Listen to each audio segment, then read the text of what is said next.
शाखा पर लटका हुआ था। भगवान नारायण के पास ये भागवत रूपी फल था। भगवान नारायण ने 4 श्लोकों की भागवत ब्रह्मा जी को सुनाई। तो भगवान नारायण की शाखा से फल टपका और ब्रह्मा जी की शाखा पर आकर अटक गया। ब्रह्मा जी ने यही 4 श्लोकों की भागवत अपने पुत्र नारद जी को सुनाई।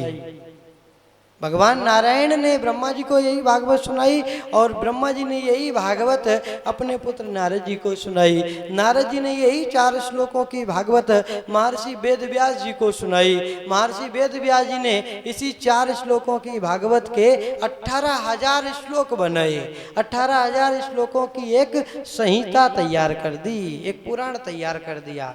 वेद व्यास जी ने इसी भागवत का अध्ययन अपने पुत्र सुखदेव जी को कराया और सुखदेव जी ने यही भागवत महापुराण की कथा इसी पावन भूमि में, इसी वटवृक्ष के नीचे, इसी पावन भूमि में, इसी वटवृक्ष के नीचे राजा परीक्षित के माध्यम से 88,000 ऋषि मुनियों को सुनाकर इस मृत्यु लोक में भागवत महापुराण आई। भाव क्या है कि ये जो भागवत रूपी फल था भगवान नारायण की शाखा पर था। भगवान नारायण की शाखा से फल टपका तो ब्रह्मा जी की शाखा पर आकर अटक गया और ब्रह्मा जी की शाखा से फल टपका तो आकर नारद जी की शाखा पर अटक गया। नारद जी की शाखा से फल टपका तो आकर वेद व्यास जी की शाखा पर अटक गया। वेद व्यास जी की शाखा से फल टपका तो सुखदेव जी के माध्यम से इस मृत्यु लोक में आया। तो इसलिए ये बात पक्की है कि आपका फल बिल्कुल पका हुआ है, बिल्कुल बेदाग है। किसी ने प्रश्न किया कि महाराज ऐसा होता है कोई कोई फल कि देखने में तो बहुत पका हुआ लगता है लेकिन कभी कभी खट्टा निकल जाता है, पका हुआ फल भी खट्टा निकल जाता है। तो इसकी क्या गारंटी है कि आपका भागवत रूपी जो फल है ये फल मीठा ही हो, खट्टा ना हो? तो क्या इसकी गारंटी है? क्या इस फल में तोते का मुख लगा है? देखो तोता कौन से फल में मुख मारता है? जो फल पका हुआ हो। तोता जब वृक्ष पर बैठता है फलों के तो देखता है कौन सा फल पका हुआ है और जो फल पका हुआ होता है उसी फल में तोता अपनी चोंच मारता है।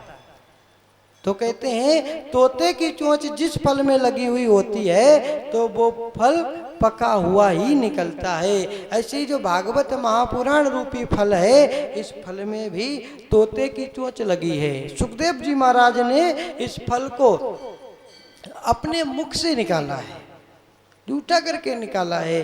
तो सुखदेव जी महाराज की चोंच लगने के कारण ये बात पक्की है कि जो हमारा भागवत महापुराण रूपी फल है ये फल पका हुआ ही है, क्योंकि इसमें सुखदेव जी की चोंच लगी हुई है। सुखदेव जी महाराज ने इस कथा को गाया है कि निगम कल्प तरोर गलितम फलम सुखमुखादमृत द्रव संयुतम पिबत भागवतम रसमालयम।